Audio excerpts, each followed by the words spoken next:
Sois muchos los que habéis pedido que Roxana Kramer y un servidor mantengamos un debate en directo a propósito de la renta básica. Y mucho me temo que ese debate no va a suceder por unas razones que ha ofrecido Roxana Kramer y que son razones radicalmente falsas, como vamos a poder comprobar en este vídeo. Adelante.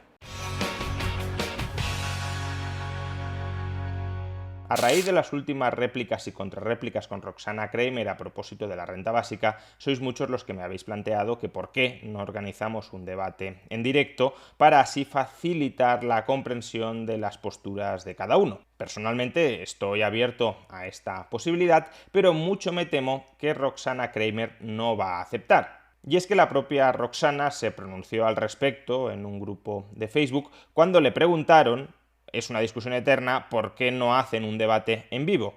A lo que Roxana, atención, respondió: en vivo Rayo no te dejaría hablar. Mira cuando debatió sobre renta básica con otras 3 personas en televisión. El conductor le decía que no dejaba hablar a nadie. No es solo mi impresión.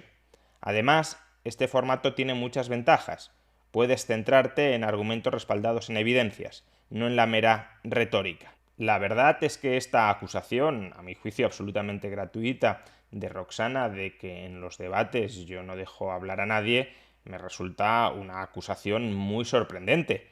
En general me tengo por una persona que tiende a ser bastante respetuosa en los debates, tanto al respetar a la persona con la que estoy debatiendo como al respetar sus turnos de palabra. Por supuesto, siempre puede haber momentos de mayor intensidad, con réplicas y contrarréplicas más cortas, pero en general, ya digo, tiendo a respetar escrupulosamente los turnos de palabra. Pero bueno, podría ser que a lo mejor en algún debate que no recuerdo me hubiese recalentado en exceso, hubiese perdido los modales y no hubiese dejado hablar a nadie y el presentador me hubiese tenido que llamar la atención en diversas ocasiones precisamente por estar pisando a todo el mundo.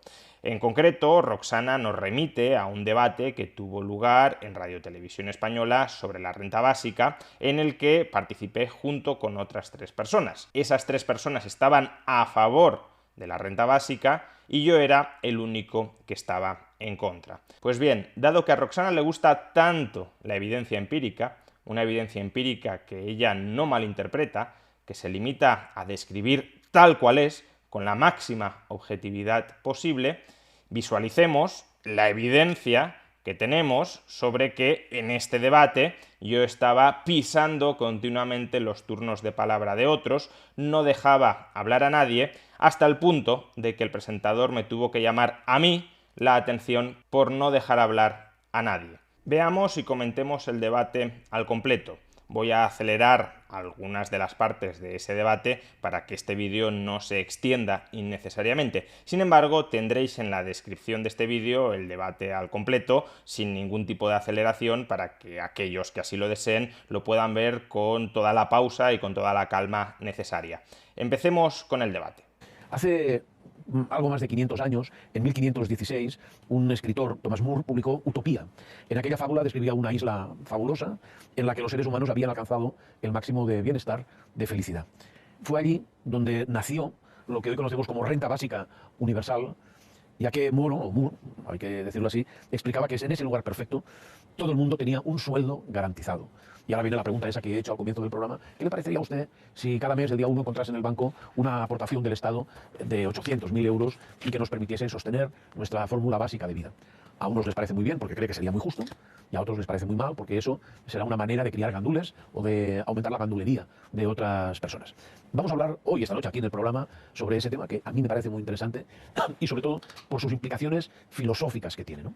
Nuestros invitados, en primer lugar, el señor David Casasas, sociólogo, vicepresidente de la Red de Renta Básica, miembro del Comité Asesor de la Red Mundial para la Renta Básica, profesor de Teoría Social y Política en la Universitat de Barcelona, miembro del Comité de Redacción de la revista Sin Permiso, colaborador del Observatorio de los Derechos Económicos, Sociales y Culturales, y ha publicado este libro, Libertad Incondicional, la renta básica en la Revolución Democrática, que está publicado por Editorial Paidós. Bienvenido. Yo quisiera hacerle una pregunta y también hacer de abogado del diablo.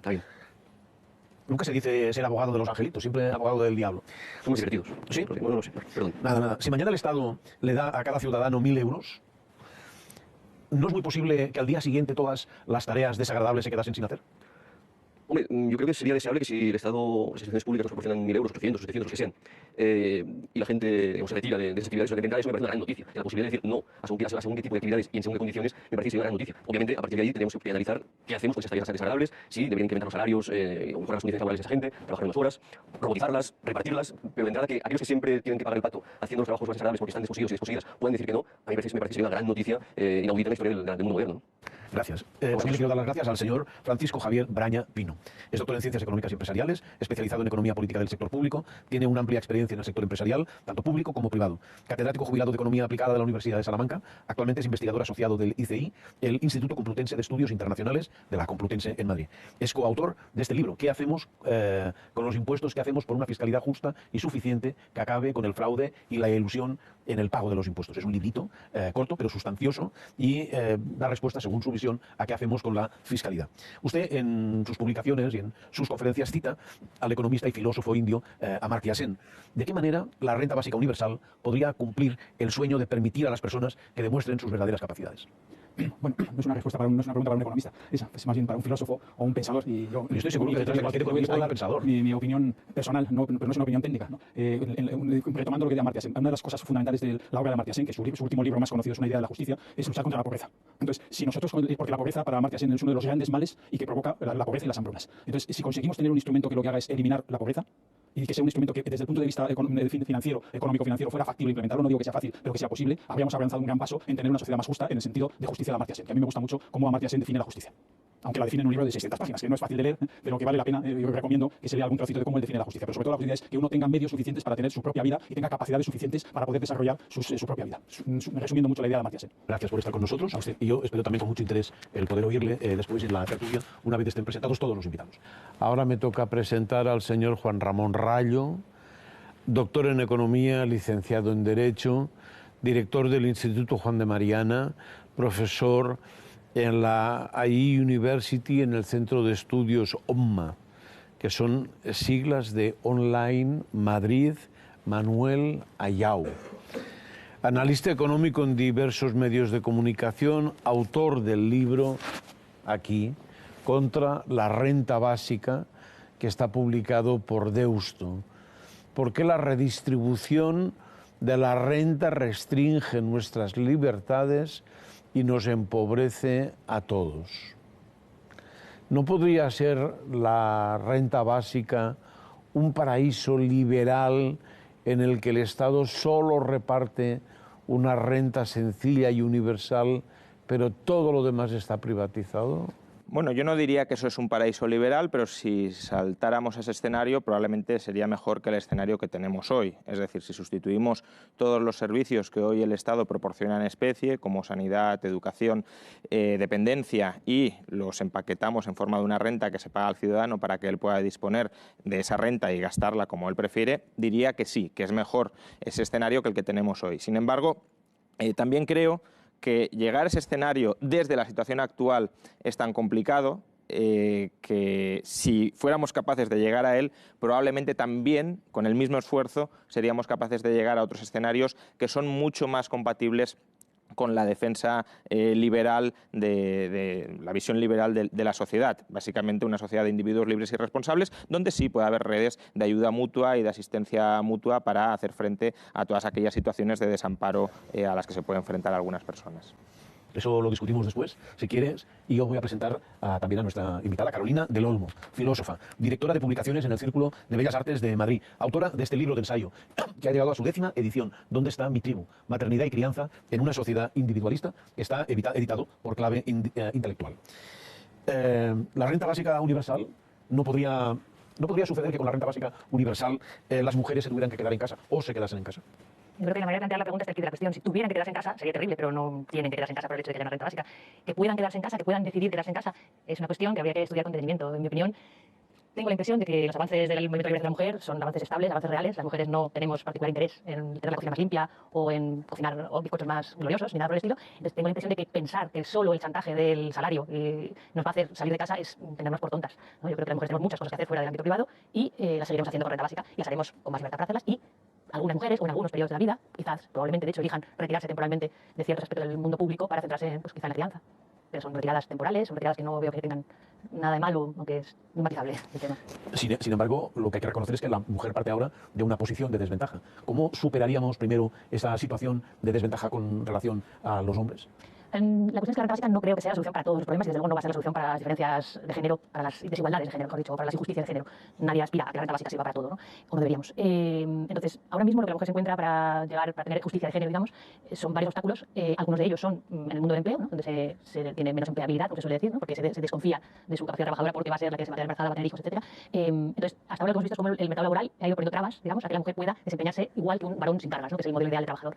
¿Qué pasa con la renta básica? La renta básica pone un parche a esa situación, no la arregla, pero al menos pone un parche. Y todo lo otro que hay que hacer va por otro lado, en mi opinión, ¿no? Va por el lado de vamos a conseguir que cualquier ser humano pueda trabajar una cantidad de horas razonable que le permita cuidar de ancianos padres, de hijos, etcétera, ¿no? O sea, digamos, tomemos, por ejemplo, la madre soltera como modelo social en vez del varón sin cargas y articulemos el mundo de empleo a partir de ahí y así no hará falta. Muchas gracias. Antes del debate, como siempre, nuestro reportaje para conocer qué hay detrás del concepto de la renta básica universal y por qué en los últimos años se ha reavivado el debate sobre esta. Hemos hablado con el economista Federico Steinberg, investigador principal del Real Instituto Elcano y profesor de análisis económico de la Universidad Autónoma de Madrid. Vamos a verlo. El debate sobre la renta básica universal, un ingreso de dinero mensual que todos los ciudadanos recibirían a cambio de nada, trabajen o no, está ahora más vivo que nunca. Cada vez más economistas como Federico Steinberg se interesan sobre su posible utilidad. El aumento de la desigualdad y el cambio tecnológico, si van a más y van más rápido, van a hacer que el contrato social tal y como lo conocemos, sobre todo en Europa continental, ya está saltando un poco por los aires, pero que salte todavía más por los aires y nos va a obligar a que este tema se discuta más.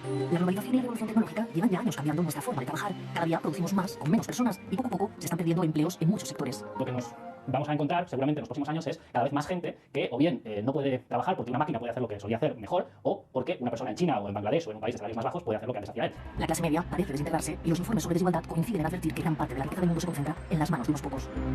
El mundo ha generado una cantidad de riqueza enorme, tanto en los países emergentes como en los países avanzados, y el reparto de esa riqueza es extremadamente desigual. Es lo que en economía se llama el winner takes all, es decir, el ganador se lleva un pastel mucho más grande que antes y el debate que ese pastel debería no ser repartido y devuelto en forma de ese tipo de rentas básicas a algunos segmentos de la población. 10 años después de la crisis financiera, el paro en España sigue por encima del 16% y hoy ni siquiera un puesto de trabajo garantiza llegar a fin de mes. Tenemos que debatir como sociedad más qué queremos hacer con esta gente, que no la podemos ignorar, que está aquí, y que el descontento además ante, digamos, la globalización, la tecnología, la crisis social, el auge de los partidos antisistema y el cabreo generalizado que estamos viendo en muchas sociedades avanzadas tiene algo que ver con esto, ¿no? Otro de los aspectos más importantes es si es viable o no económicamente esta propuesta y cómo afectaría su implantación a la actitud de los ciudadanos. Hay experimentos en varios países: Finlandia, Kenia, Escocia, Holanda, la India o Canadá son algunos de los territorios que han puesto en marcha proyectos piloto para ver qué harán las personas con el dinero.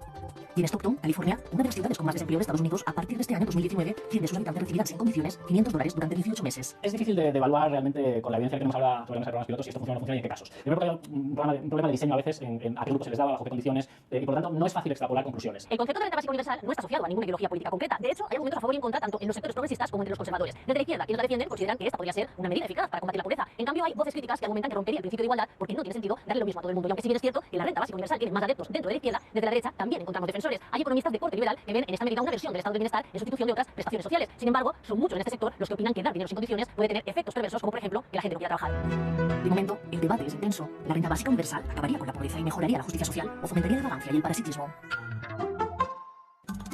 Creo que la pregunta que ha dejado sobre la mesa nuestra compañera es clara. ¿La renta básica universal acabaría con la pobreza? ¿Mejoraría la justicia social?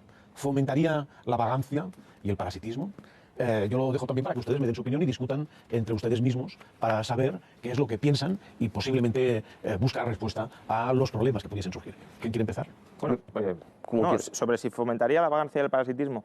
Yo creo que la cuestión tampoco es atribuir a la gente un cierto interés en no hacer nada. La gente, desde luego, tiene interés en vivir sus vidas, en desarrollar sus propios proyectos, incluso en trabajar para los demás. La cuestión es que en sociedades complejas tenemos que coordinarnos muy exquisitamente con los demás. Es decir, no basta con que yo haga cualquier cosa. Tengo que hacer exactamente lo que quieren los otros en las mejores condiciones posibles. Al menos si yo quiero, de alguna manera, adquirir los productos que han producido otros. Es una relación recíproca. Yo produzco lo que tú quieres y tú produces lo que yo quiero. La renta básica, de alguna manera, rompe esta necesidad de reciprocidad, porque yo, de alguna manera, percibo lo que han producido otros sin necesidad de ofrecerles nada a cambio o sin necesidad de ofrecerles aquello que ellos quieren a cambio. Con lo cual, creo que sí que, más allá de si promovería la vagancia o no, que no tendría por qué, desde luego lo que sí promovería es un individualismo antisocial. Es decir, yo me aíslo del resto de la sociedad, no me vuelvo corresponsable con el resto de la sociedad en satisfacer sus necesidades y vivo, eso sí, a costa de lo que producen los demás. Es que precisamente yo creo que el problema es que el principio de reciprocidad ya está roto, ¿no? Vivimos en una sociedad, el principio de reciprocidad no impera. O sea, hay un montón de gente que se deja la vida trabajando de sol a sol por una miseria y hay un montón de gente, parásitos si quieres, de alto nivel, importantes parásitos, que no aportan lo que deben o que se quedan con toda la parte del pastel, ¿no? Entonces me parece que en un entorno como este, en un suelo tan desigual, ¿no?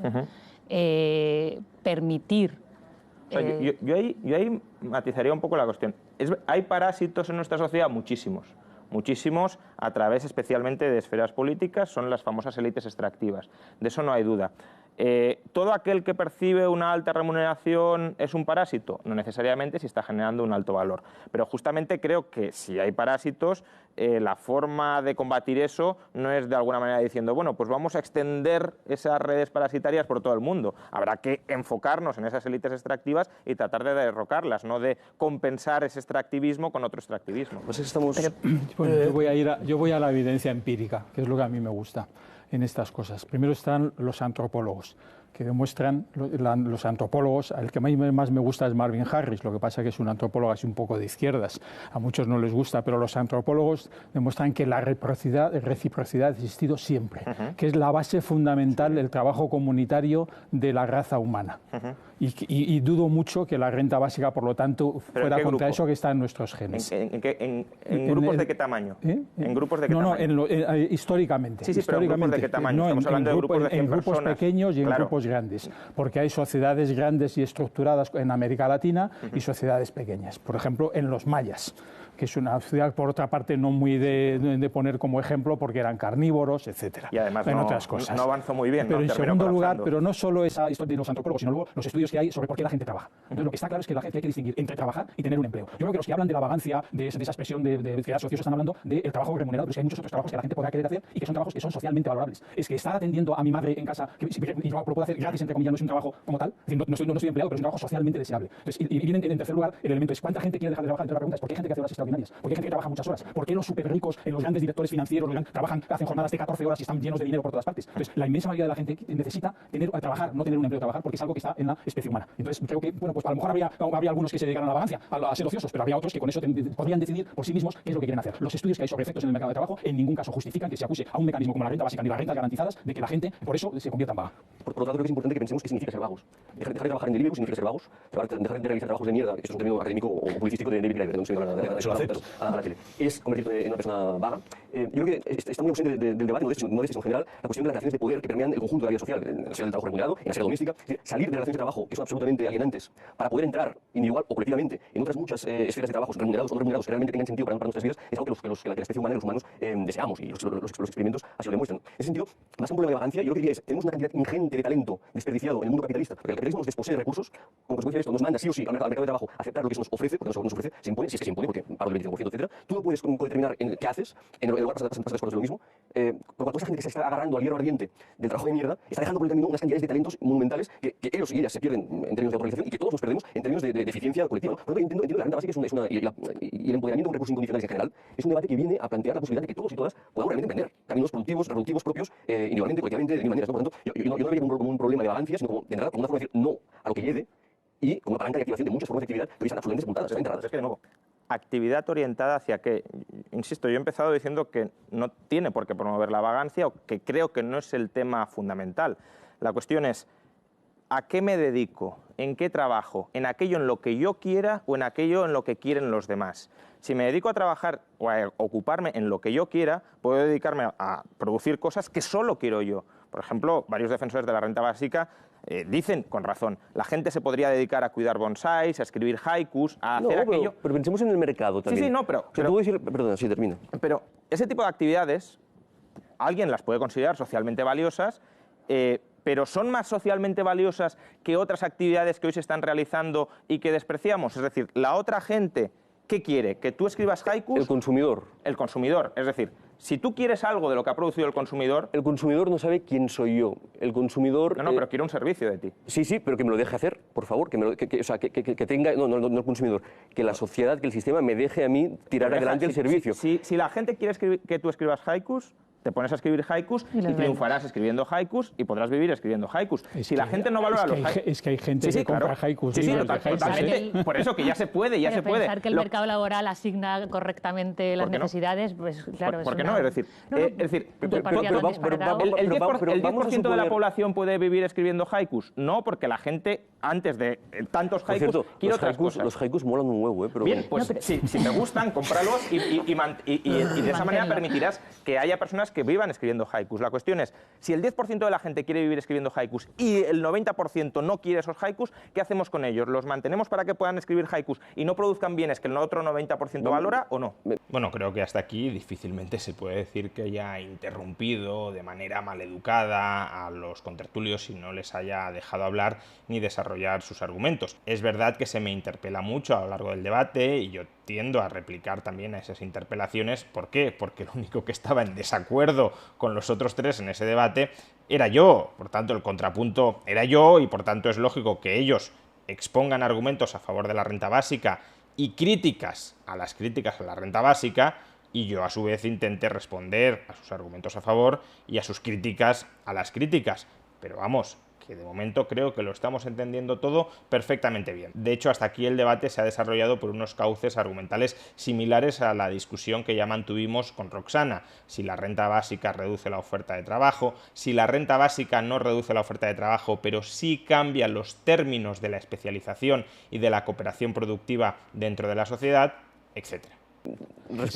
Tú que eres liberal parece mentira, o sea, tienes que dejar a que la gente haga lo que considere conveniente. Este argumento, disculpadme, pero no me puedo resistir a comentarlo. Es decir, tú que eres liberal tienes que permitir que cada uno haga lo que quiera. Por supuesto, yo dejo que cada uno haga lo que quiera, pero no a costa de los demás, no a mi costa. En una sociedad liberal, por supuesto que cada uno permite a los demás que hagan lo que quieran, pero no a costa de los demás. Una sociedad liberal permite que una persona se dedique a escribir haikus. ¿Cómo no lo va a permitir? Ahora, lo que no está permitido dentro de esa sociedad es que esa persona, como escribe haikus y los demás no quieren comprarle los haikus, tenga el derecho a quitarles los bienes que han producido otras personas que, insisto, no quieren intercambiar esos bienes por los haikus que ha escrito otro. Una sociedad liberal no es una sociedad atomista donde todo el mundo tiene un derecho de coacción sobre terceros. Es una sociedad donde, en primer lugar, cada uno respeta al otro y donde, por tanto, la cooperación entre personas genera interdependencias. Si tú quieres conseguir lo que yo tengo, me tienes que dar a mí algo que yo quiera. Por tanto, ajusta tu comportamiento a lo que yo quiero, porque yo también voy a ajustar mi comportamiento a lo que tú quieres. Y si tú no quieres nada mío, ni yo quiero nada tuyo, o si lo que quieres mío no te compensa lo que yo te pido a ti, pues cada uno que se vaya por su lado. Pero la renta básica no hace eso. La renta básica es cada persona ha de poder hacer lo que ella quiera, eso sí, financiado coactivamente por los demás. Pero no a costa de la gente que hace algo que los demás no valoran.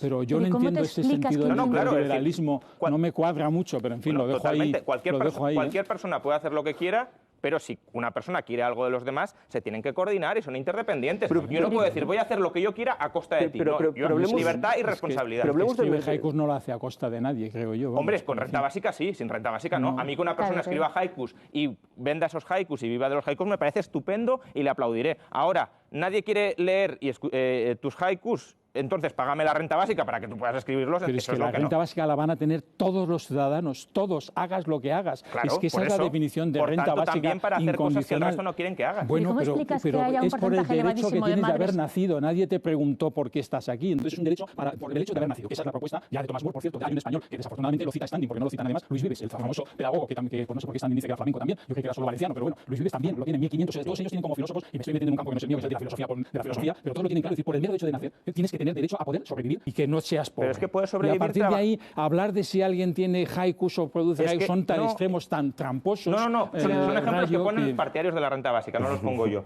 solo. En cualquier caso. ¿El del haiku en concreto? Sí, el del haiku, los bonsáis los ponen partidarios de la renta básica. Derecho a vivir lo tienes cooperando con los demás. No es verdad. ¿Cómo que no? No es verdad. Yo he visto lo que es la pobreza y la miseria en Estados Unidos. He estado trabajando en un banco de alimentos en Estados Unidos. Esa gente se le niega el derecho.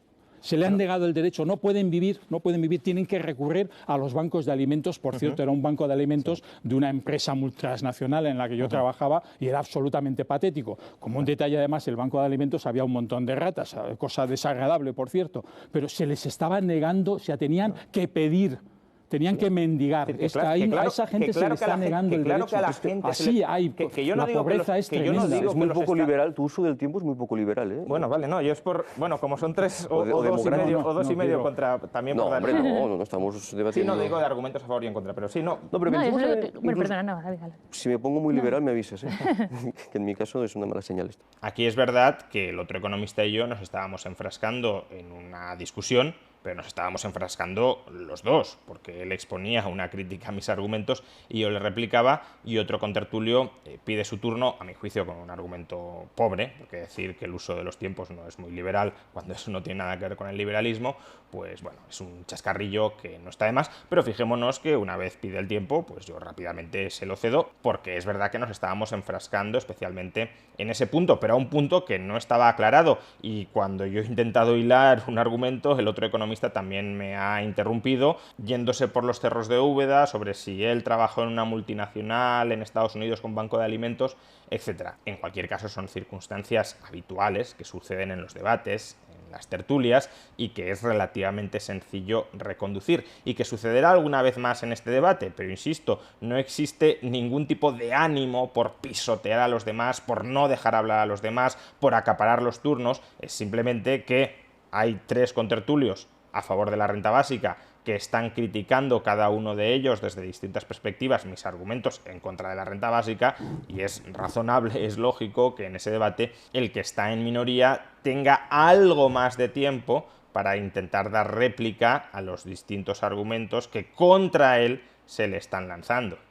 No, sencillamente, pensemos incluso en el entorno del mercado. Que creo que no hemos de anatomizar por definición. Los mercados no son diabólicos, en ningún caso lo pienso así por definición. De hecho, hice un trabajo sobre Adam Smith que nos contaba cosas muy interesantes sobre los mercados que muy poco tienen que ver con el capitalismo realmente existente. Pero bueno, en cualquier caso, el mercado de trabajo es un espacio al que podríamos entrar conservando una puerta de salida y aportar a ese mercado de trabajo pues multitud de cosas valoradas o no valoradas. En caso de que no sean valoradas, a lo mejor podemos retirar al ámbito doméstico, escribir haikus, pero a lo mejor sí que son valoradas. Pero yo puedo determinar qué hago en ese mercado de trabajo en la medida que yo tenga una puerta de salida de ese mercado de trabajo para decirle a Juan Ramón o a Carolina o a Ramón, así no. Yo este tipo de condiciones no las aguanto. Esto a mí me da un poder de negociación que me permite externalizar multitud de tareas que van por fuera o por dentro de los mercados, y entonces ahí encuentran pues, un consumidor que las valora. Pero es que el consumidor es el señor consumidor C español de aquí, es muy posible que no sepa qué puedo ofrecer yo a la sociedad, porque yo estoy literalmente y directamente agarrado al delivery de turno. Por lo que me den tiempo para respirar y una caña para tomar conjuntamente, porque a lo mejor montamos los 5 una cooperativa, una SA, y a partir de ahí sí podemos mostrar algún tipo de productos, materiales que también el mercado, pero mercados con puerta de salida, mercados controlados por parte de todos, pueden valorar, ¿no? Yo creo que está la trampa, no se nos puede enviar sí o sí a los mercados y hacer de los mercados instituciones carcelarias. Que no lo son, no lo son. Es decir, no hay gente que crea empresas. No hay gente que desde cero crea empresas, con deuda, con ahorro, cooperativas prácticamente que empiezan descapitalizadas. Sí, es decir, lo que no debería suceder es que ese tipo de actividades las tengamos que subvencionar entre todos como si fuéramos accionistas forzosos. Yo puedo aportar mi ahorro a aquellos proyectos en los que creo o en los que valoro, ya no como consumidor, sino como inversor. Pero decir, no, entre todos tenemos que financiar casi cualquier proyecto que empiece. ¿Por qué? No, ¿Por qué hemos de socializar de esa manera tan extrema los riesgos? ¿Y quiénes somos todos? ¿Somos todos los españoles o todo el mundo? Es decir, nosotros tenemos que estar pagando renta básica a otros españoles o a cualquier habitante del mundo. José Ramón, tú nivelar el campo de juego no te parece una buena idea. Entonces, nivelar el campo de juego. Nivelar el campo de juego, básica, sí, una de las cosas que hace es con igualdad nivelar jurídica. el campo de juego. No, lo que hace es instituir... Sin libertad material no hay libertad. Primero, libertad jurídica... Sin medios materiales no hay libertad. No, estás confundiendo poder con libertad. No confundo poder y libertad. Libertad material es capacidad para actuar, y eso es poder, eso es capacidad. Libertad es no te metas en mi vida y déjame vivir. Ese es tu concepto de libertad. Bueno, no, es que... Tu concepto particular, respetable, pero tu concepto es el concepto más extendido, que es libertad negativa. De hecho... Es que yo niego que haya libertades positivas y negativas. Bueno. De hecho, eso es una cosa que se introdujo en el Tribunal Supremo de Estados Unidos, el famoso juez Holmes. Yo niego, mira, y lea Kansanstein, no sé si habrás leído, o sea, niego que existan libertades negativas y positivas. ¿Por qué? Porque lo que vosotros llamáis libertades negativas, como por ejemplo el derecho de propiedad, existe gracias a que el Estado gasta dinero en policía, en investigación, para que se respete el derecho de propiedad. Una cosa es el derecho, una cosa es el derecho y otra cómo se protege. Una cosa es el derecho y otra cómo se protege el derecho. Y no hay que mezclar esos planos. Pero están unidas. No están unidas. No hay libertades libertad negativa Es decir, y positiva? No creo que exista libertad bueno, pues, positiva y negativa. Fue un invento antidemocrático de Constant y de Berlin. Sí, sí, Eso es totalmente. para otro día. Bueno, sí, hombre. Pero ese es un problema, es que el básquet es muy difícil llegar a ningún acuerdo razonable con un punto de partida tan divergente. Habrás leído a Elinor Ostrom, cuando Sí, antes claro, me por decías, supuesto. Elinor Ostrom ha estudiado comunidades modernas Sí, donde claro. hay trabajo cooperativo. Exactamente. Memorial Nobel de Economía. Propiedad privada comunal, efectivamente. La propiedad privada, pero comunal. Y en todo caso, Elinor Ostrom también te dice que no podemos extender el número ilimitado de esas propiedades para que sean funcionales. De hecho, la primera característica de esas copropiedades para que sean funcionales es que esté muy bien definido quién está fuera y quién está dentro. Y que no haya Sí, pero me decía, en sociedades complejas como las actuales no hay ese trabajo, sí que lo hay. Hombre, Es decir, en sociedades sí, claro. De los que, y he citado a Elinor Ostrom, que no es santo de mi devoción. ¿Cuántos copropietarios tienen esas propiedades? No recuerdo, porque ahora no recuerdo. Si no vale. me dejan tener aquí papeles. Vale, pero para estamos hablando de 100, 200, 300, no, o estamos en hablando algunas de... de ellas creo recordar que había una en Perú que eran muchos miles de personas. Sí, y creo millones, recordar. y millones, porque la globalización millones estamos no, hablando pero de es que- cientos de millones de Pero personas. es que millones, ¿por qué me citas millones? Hombre, es que trabajamos millones cooperativamente, por supuesto, colectivamente. la globalización es eso, No, la no. división internacional del trabajo es eso, vamos a dividir entre todos qué hacemos entre todos y vamos a intercambiarlo en los mercados. Por supuesto que la globalización es extender la división del Y trabajo eso al es ámbito global. con la mano invisible, ¿no? Eso lo produce la mano invisible. La mano invisible ¿O cómo es una metáfora de Adam Smith que normalmente no se entiende bien y que no me gusta utilizar. Simplemente No, es... la he utilizado yo. No sí, la sí, has por eso. utilizado tú. Entonces, no me siento interpelado por ella. Simplemente es, yo produzco lo que otros valoran y en la medida en que los otros valoren, me lo comprarán y yo podré comprar con esa prestación lo que Y ahí produzco. no hay- Pero ¿cómo yo he de- explicas Las que instituciones todo no el mundo existen, valore, entonces. un Un momento, ¿cómo explicas que todo el mundo valore tanto, por ejemplo, tareas como la crianza y sin embargo nadie te esté dispuesto a remunerarlas? ¿Cómo explicas que haya tal cantidad de empleos socialmente valorados, empleos no precisamente trabajos, en que general no son la gente- empleos socialmente en general- valorados y socialmente necesarios y sin embargo que no son remunerados y en el mercado no encuentran su Por ejemplo, la expresión? crianza, ¿no? O- La crianza. Aquí efectivamente vuelvo a tomar el turno de palabra después de haber estado debatiendo de nuevo sobre un aspecto concreto, sobre libertad positiva y libertad negativa, con el otro economista, pero lo tomo porque me dirigen una pregunta directa para que la conteste, no porque se lo esté robando ni la esté pisoteando para que no pueda hablar y hable yo, sino que me dirige una pregunta y yo se la contesto.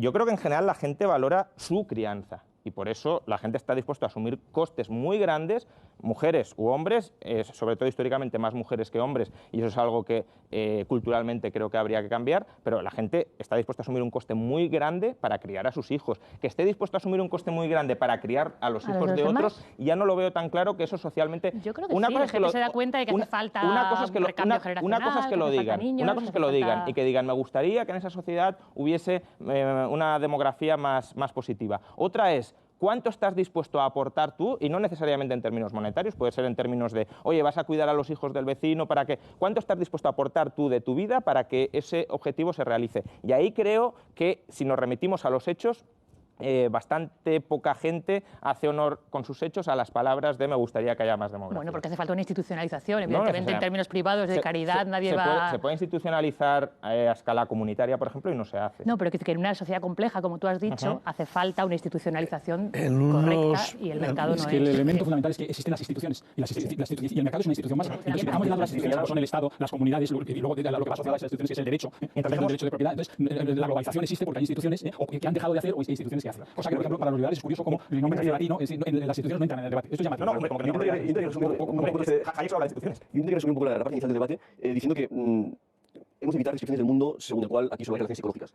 Braña tiene un manzano, yo tengo un peral, a él le gustan las peras, a mí me gustan las manzanas, luego hacemos un intercambio monetario porque nos basamos meramente en relaciones psicológicas. No, en el mundo hay relaciones de poder y por lo tanto, entre Braña y yo, cuando llegamos con el trabajo, nos vamos a dialogar y por lo tanto, el querer es poder, al que ahora parece que eludías, es un cruel sarcasmo que no se lo podemos decir al señor o a la señora que es madre soltera y que está en el libro y que además es socióloga y que además traduce y que entonces decimos, y ahora emprende porque tú puedes. Claro que hay gente que puede y claro que la voluntad es importante en esta vida. Pero hay estructuras sociales, no podemos hacer un análisis del capitalismo ni de ningún tipo de formación social sin hacer ese análisis en clave histórica, por eso pueden ser las dinámicas históricas que han causado la formación social en la que estamos con los diseños particulares políticos, porque el capitalismo también se ha diseñado, pero todos los mercados capitalistas son el resultado de intervención del Estado que los han diseñado de una manera determinada. Por lo tanto, necesitamos historia y necesitamos sociología. Tenemos que entender cómo operan las relaciones sociales en todos los rincones de la vida social y nos daremos cuenta, si con las palabras lo siento, de que el mundo va a hostias. Y ya que esto es así, porque hay recursos escasos, de los cuales unos cuantos se apropian privando los demás de sus recursos, eso hay que regularlo para que todos podamos actuar, para que todos tengamos la famosa capacidad de obrar de la que se habla en derecho, ¿no? Pues de nuestro futuro inmediatísimo, y es la llegada de los robots a las líneas de trabajo y al funcionamiento del trabajo. Eso significará que habrá muchos menos puestos de trabajo para muchos ciudadanos. ¿De qué van a vivir? Hay varios estudios al respecto sobre todo esto.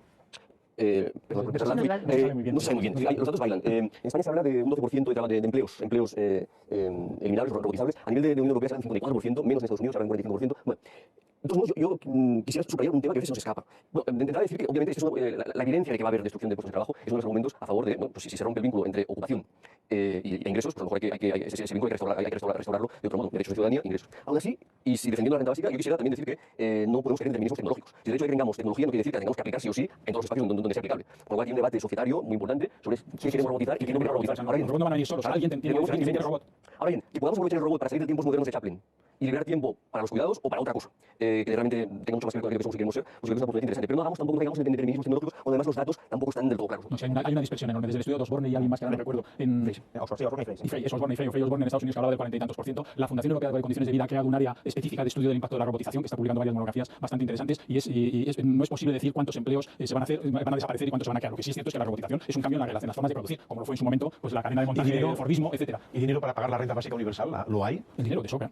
O sea, el problema no es de dinero, sino de redistribución. El problema es de redistribución. Montoro decía que no. No, bueno, sí, respeto mucho al señor Montoro, pero no sé si en estos temas era la persona más adecuada para hablar del tema de la financiación de la renta básica. También, o sea, que el estudio más serio es el de Arcalón, Raventós y Torrens, y yo creo que ese estudio, lo que pasa es que está poco publicitado, es bastante riguroso en cómo se financia. Otra cosa es que la sociedad esté dispuesta a que los ricos paguen más. Ese es el debate, es un debate de economía política factible. Bueno, pues es posible conseguir 38.000 millones más en el IRPF, es posible. ¿Por qué? Porque simplemente el fraude fiscal entre el IVA y el impuesto sobre la renta es mucho más que eso, son casi 50.000 millones de euros. Fraude fiscal, no hablo de economía sumergida.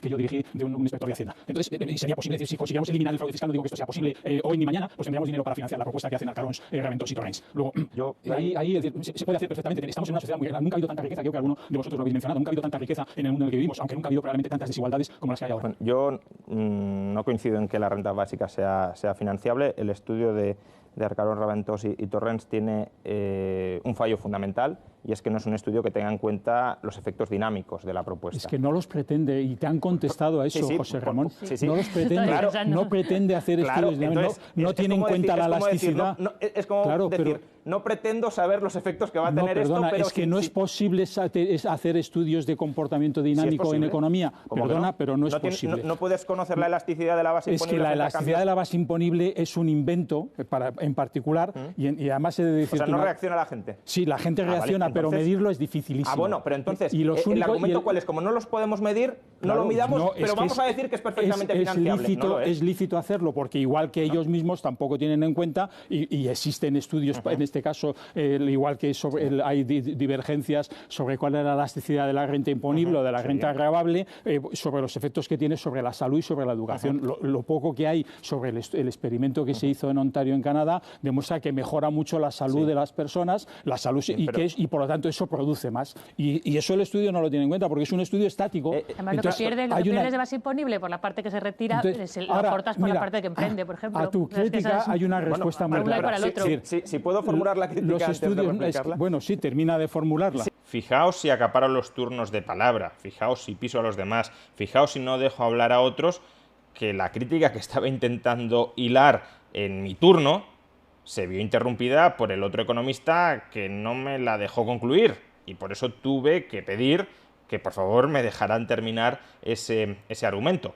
Ahora, ¿eso significa que yo me victimice diciendo que no me dejan hablar, que me pisotean? No, son cosas más o menos normales que ocurren en los debates. Un debate es un punto de encuentro donde se intercambian pareceres, y al intercambiar pareceres, pues a veces tú pisas un poquito a otros, otros te pisan a ti, pero pides turno y, como vemos aquí, se reconduce la situación sin ningún tipo de problema, sin ningún tipo de dificultad.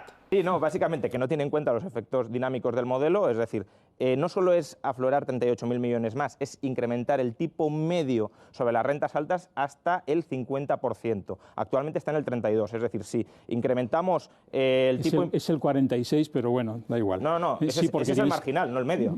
O sea, si te vas... eso es el marginal. El tipo del tramo más alto termina siendo el 46%. El marginal depende si tienes un impuesto de un tramo, un impuesto lineal, si te vas a la memoria de recaudación del IRPF, el tipo medio para las rentas rentas de más de 300.000 euros es el 32-33%, considerando y subiría rentas del trabajo y del capital. Bueno, ya que estamos, vamos a verificar esta información, dado que el otro economista, que es experto en fiscalidad, negaba este dato.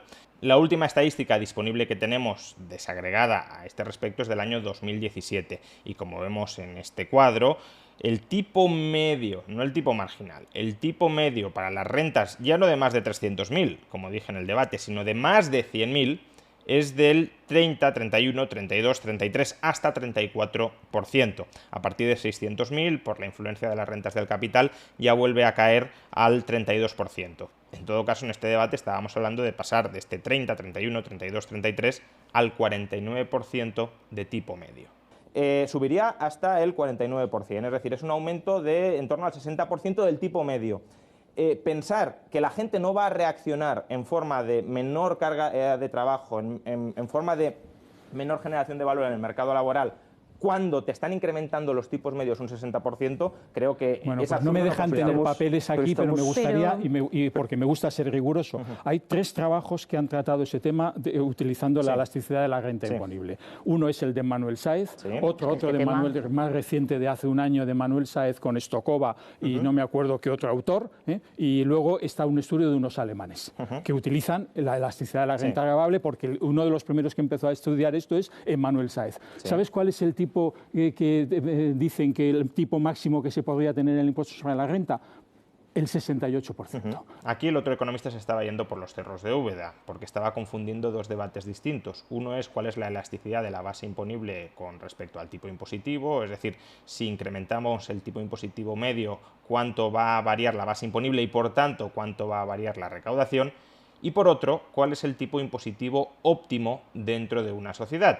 Evidentemente, la elasticidad de la base imponible con respecto al tipo impositivo influye en determinar cuál es el tipo impositivo óptimo dentro de una sociedad. Pero no solo influye esto, también influye de manera muy decisiva cuál es la función de utilidad social subyacente. Es decir, cuando Manuel Sáez, en su artículo del año 2001, dice que el tipo marginal óptimo puede llegar hasta el 80% del IRPF, está presuponiendo una función de utilidad social determinada. En concreto, está suponiendo una función de utilidad social rawlsiana. ¿Esto qué significa? Pues que se intenta primar, se intenta maximizar el bienestar de los que menos tienen a costa del resto de la sociedad. Y por tanto, aunque subiendo mucho los impuestos desincentives fuertemente el trabajo y la creación de riqueza de las rentas más altas, en la medida en que consiga redistribuir suficiente renta a los estratos más pobres de la sociedad, la utilidad social, según esa función de utilidad social rawlsiana, puede incrementarse y, por tanto, si se incrementa aun cuando estés destruyendo riqueza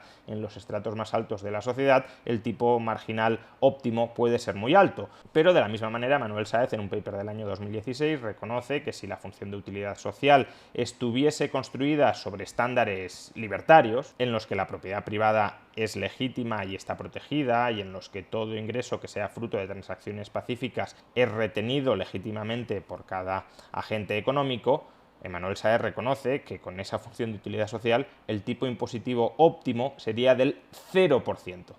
Por consiguiente, una cosa es cuál es el tipo impositivo óptimo dentro de una sociedad, que depende en gran medida de la visión moral que tengamos sobre esa sociedad, utilitarismo, rawlsianismo, libertarismo, y otra muy distinta es de lo que estábamos hablando, que es cuál es la elasticidad de la base imponible con respecto al tipo impositivo. Eso es independiente del marco ético que estemos utilizando para construir la función de utilidad social. Entre el 52 y el 68. Curiosamente, y están utilizando lo que tú dices, y son estudios que se pueden criticar porque precisamente se basan en supuestos neoclásicos sobre el mercado de trabajo.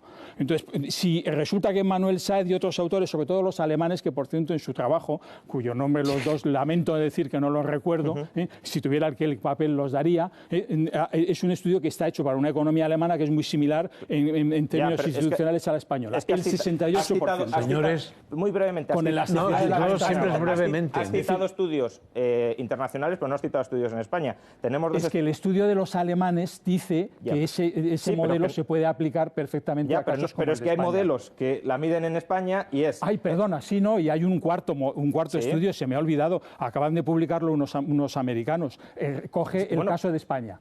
Coge el caso de España. Es una penita no poder tener aquí los papeles. ¿Y cuál es? Coge 15 países de la Unión Europea y calcula el tipo óptimo para cada país. Vale, en el caso de España, la elasticidad para los tramos altos está entre el 1,1 de Honrubia y el 3% de José Félix Sanz. Eso implica que si subes impuestos a las rentas altas, recaudas menos. El tipo de José Félix Sanz... Pero Carolina ha dicho algo muy razonable. No, 3% considerando el trabajo del capital. Pero están hechos sobre todo el de José Félix Sanz, sobre estudios sobre el comportamiento del mercado de trabajo neoclásico, que consideran que todo el mundo es autónomo. Es decir, yo confío más de Manuel Sáez, cuyo el 1%. Apelo a su generosidad. Francamente, a nivel académico. Apelo a su generosidad porque Carolina del Olmo prácticamente no la hemos este es un tema dejado hablar. Aburrido, y hablar con él sin papeles es complicado. Pero si me viniese usted con papeles, daría una conferencia. Hubiera sido más corto. Este es el momento en el que entiendo que Roxana Kramer dice que el presentador, el moderador, me llama a mí la atención por estar acaparando el debate y por no estar dejando hablar al resto. En realidad, y como mucho, nos llamaría la atención al otro economista y a mí por estar centrando el debate sobre un aspecto muy técnico. Pero fijémonos que quien tiene la mayor cantidad de tiempo de intervención en este momento en el que el presentador interrumpe es el otro economista. Al que le está cortando en última instancia, y yo había dejado de hablar, es al otro economista. Y que tampoco pasa nada, quiero decir, estos son circunstancias normales en los debates, pues que sacas un punto, otro responde, tú vuelves a replicar, el otro duplica. Justamente para esto se necesita un moderador, para que no se centre el debate únicamente en un tema, para que 2 o 3 personas no acaparen el debate, por si hay otra persona que tiende a intervenir menos, pues darle más juego. Para eso está el moderador, y es lógico que el moderador desempeñe algún papel alguna vez. Si no fuera necesario que el moderador interviniera jamás, no necesitaríamos moderador. Pero vamos, que nuevamente basta con que el moderador diga dejemos ya este tema, démosle paso a la otra tertuliana y ya está, no hay más, no hay mayor problema. ¿A qué viene que Roxana Kramer diga que yo no dejo hablar a nadie en los debates, que estoy pisando continuamente a todo el mundo, que el moderador me tuvo que llamar a mí la atención porque no estaba dejando hablar a nadie? Es que es mentira, es que es pura manipulación, es que es un ejemplo más de cómo Roxana apela a la evidencia, en este caso a la evidencia de este debate, que podría ser, por cierto, evidencia anecdótica, pero en todo caso a la evidencia de este debate, y se inventa la evidencia, retuerce la evidencia, manipula la evidencia. Claro, tenemos algo que importarnos. O sea, no transmite muchísimo menos. Lo que decía es que igual que no tienen en cuenta la cosa dinámica de que lo que puedes perder es más imponible porque la gente ocurre menos en vista de que le va a tasar más, que es bastante dudoso por lo que yo tengo entendido. Hasta un cierto punto tampoco te están teniendo en cuenta lo que la gente emprendería, el tipo de negocios que se podían empezar con una renta básica, el tipo de repartos diferentes que van a tener y qué tipo de empleos se van a generar. Ni tampoco lo que dejarían de trabajar o que se dedicarían a trabajar en actividades no monetizables entre los receptores netos de la renta básica. Y tampoco lo que habría que subir los salarios para que, por ejemplo, alguien tuviera ganas de dejar a su propio hijo y ir a cuidar al mío. Al final, si subes salarios y subes precios, te puedes terminar absorbiendo la renta básica vía subidas de Puede precios. ser. Es decir, la cuestión es, ¿hay una subida real de la renta tras el pago de la renta yo creo que básica, la cuestión es que entrar al modelo de Reventados Arcanos y tal, en un debate además de tele, yo creo lo veo un poco absurdo. Pero si no entramos, dar el resultado como si fuera fiable cuando porque no por lo es. ejemplo, hay otros modelos que no aspiran a financiarlo con el IRPF, que hay muchas maneras de financiar la renta básica. Hablemos de esos otros modelos, pero no de ese que es estático y por tanto no tiene en cuenta la realidad. Creo que es interesante. Quedan 2 minutos. A ver, no, los efectos es importante. Los efectos son muchas cosas es muy difícil de decir, hay algunas justicia que no se puede comentar. Pero el trabajo de Aragón para los para los es verdad que trabajo serio, el publicador es un trabajo que pretende demostrar que solo tocando IRPF es trabajo pedagógico. Para que entienda que si ponen un euro, la cosa que podría mucho, solo con IRPF se puede hacer la nación. Obviamente me consta que ni yo mismo estoy a favor de un modelo que solo IRPF. Evidentemente hay multitud de debates con bases de movimientos, como por ejemplo, lo que significa la TAP, los movimientos de los impuestos de financieras, etc. Hay una pluralidad de tipos imposibles que podemos utilizar para financiar la base, el conjunto de paquetes de medidas que necesitamos para construir un modelo de todos es muy importante. Y en estos minutos es muy importante hablar del paquete de medidas. Por eso hablamos del país neoliberal, a veces una auténtica distopía neoliberal. Porque no hay nada más que por la política básica y nosotros compramos el mercado sobre salud cuando sabemos que obtenemos perversos con el hecho de que o se mantiene la masa o el salario o se multiplica por 4 el precio del mercado salud. Que necesitamos derecho a la renta incondicional, derecho incondicional a vivienda, a salud, a educación, a la cuidados, y a partir de ahí a jugar, respirar y jugar con libertad todos y todas. A ver, me he quedado con una cosa que usted ha dicho antes y vamos a hacer un programa la próxima temporada que vaya sobre relaciones de poder. Muchas veces hablamos de ellas, pero no hablamos de ellas. Los libros de hoy, David Casasas, Libertad Incondicional, está en Paidós. El libro de Francisco Javier Braña que hacemos por una fiscalidad justa y suficiente que acabe con el fraude y la ilusión en el pago de los impuestos. de Acal, sí, hay que decirlo también. El libro de Juan Ramón Rayo contra la renta básica, que está publicado en Deusto. ¿Y dónde está mi tribu? Desde luego, estos señores de aquí no son su tribu, porque no le han dejado hablar prácticamente de un libro. Ellos han es el libro de Carolina del Olmo, que está publicado por Plan Intelectual, sobre la maternidad y crianza en una sociedad individualista. También le compro la idea de hacer un programa sobre la sociedad individualista, que podríamos también estirarnos juntos. Yo les agradezco a los cuatro que hayan empleado con fuerza sus argumentos por haber venido y a nuestros espectadores por haber seguido el debate. Les esperamos la próxima semana. Bueno, pues este es todo el debate en el que yo me comporté de una manera tan poco educada, no dejaba hablar a nadie, no dejaba que nadie expusiera sus puntos de vista. ¿De verdad alguien, después de ver este debate, considera que los otros contertulios no tuvieron tiempo más que suficiente para exponer sus puntos de vista, para que sus puntos de vista quedaran claros ante la audiencia? Eso no significa que sus puntos de vista queden sin ser criticados. Justamente se trata de un debate que busca que esos puntos de vista se contrapongan, que unos critiquen a otros y los otros respondan. De eso trataba esta tertulia, pero de ahí a inventarse, a tergiversar la evidencia, diciendo que yo en los debates me comporto de manera poco más que marrullera y que impido que los demás hablen, pues es falso. ¿Por qué mientes de una manera tan descarada teniendo a nuestra disposición las pruebas de que estás mintiendo? Roxana, que si no quieres debatir en directo no pasa nada. Yo tampoco es que crea que los debates son el método óptimo para descubrir la verdad, para que las posturas queden claras.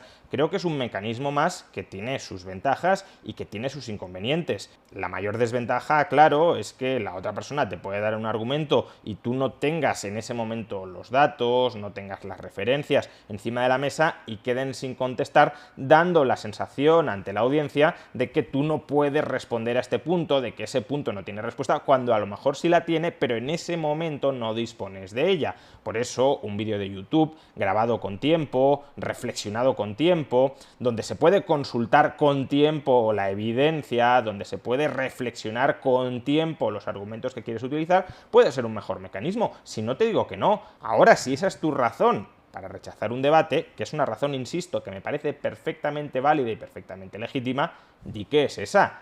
No me intentes tirar a mí por tierra diciendo que yo en los debates no dejo hablar a nadie cuando es radicalmente falso. Di que no quieres un debate porque necesitas tiempo para preparar mejor tu argumentario. Perfectamente legítimo, perfectamente razonable e incluso diría que desde un punto de vista académico muy preferible al debate espectáculo, ¿de acuerdo? Pero insisto, respeta la honorabilidad de las personas y sobre todo respeta esa evidencia empírica que dices que te es tan querida, pero que no dudas en tirar por los suelos cuando te conviene.